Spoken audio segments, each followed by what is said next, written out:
Selamat pagi, selamat siang, selamat sore, selamat malam, Tubuh Susi. Perkenalkan, nama saya Philip Senkyu dengan NPM 2546011.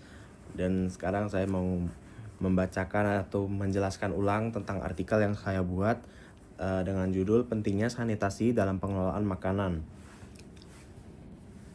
Nah, pada bagian pendahuluan ini terdapat kesehatan dan produktivitas, yaitu kesehatan seseorang sangat ditentukan oleh konsumsi makanan dan minuman sehari-hari.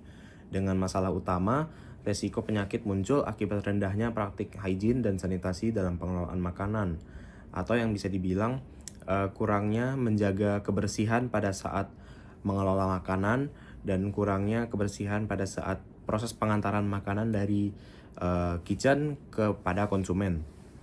Lalu di sini ada hygiene versus sanitasi.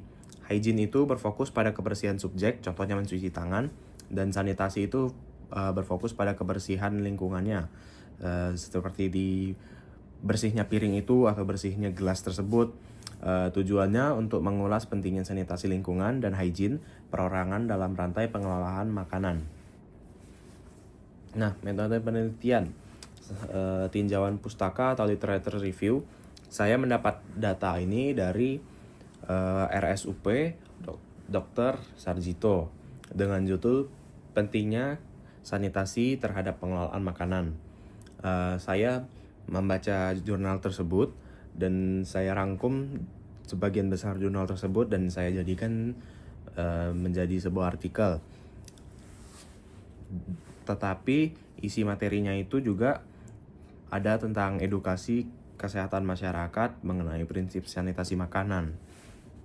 Nah, Dr. Sarjito mengatakan atau mengemukakan 6 prinsip utama untuk meminimalitas kontaminasi mikroba. Pertama, ada keadaan bahan makanan. Bahan makanan ini harus segar secara fisik, tidak terkontaminasi dan bebas kotoran atau bebas dari serangga ataupun debu. 2. Penyimpanan bahan, menjaga kualitas bahan sebelum diolah. Ketiga, ada proses pengolahan, yaitu prosedur memasak yang aman. Keempat, penyimpanan makanan masak. Pada tahap penyimpanan ini makanan harus menghindari kontaminasi setelah makanan matang, kayak seperti misalnya daging yang dimasukkan ke dalam kulkas pada saat matang jangan terkontaminasi oleh hal-hal yang di luar makanan tersebut.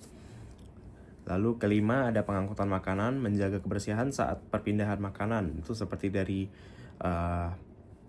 dapur diantarkan kepada konsumen untuk disajikan.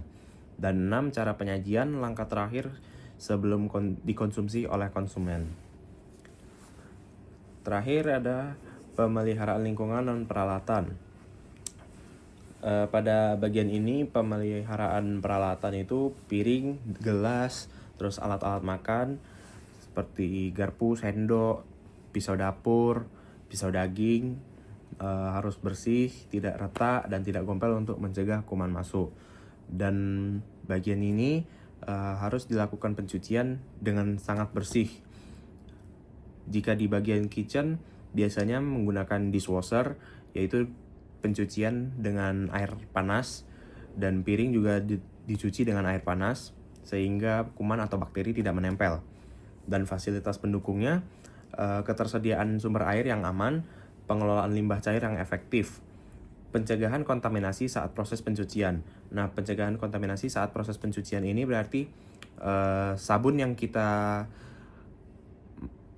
sudah pencet atau sudah kita tuang ke dalam satu wadah air tersebut, setiap hari, setiap malam harus diganti karena setelah 24 jam bakteri justru akan timbul di sabun tersebut, sehingga jika keesokan harinya pada saat melakukan pencucian justru bukannya bersih tetapi bakteri justru akan menempel pada piring dan peralatan makan yang lain.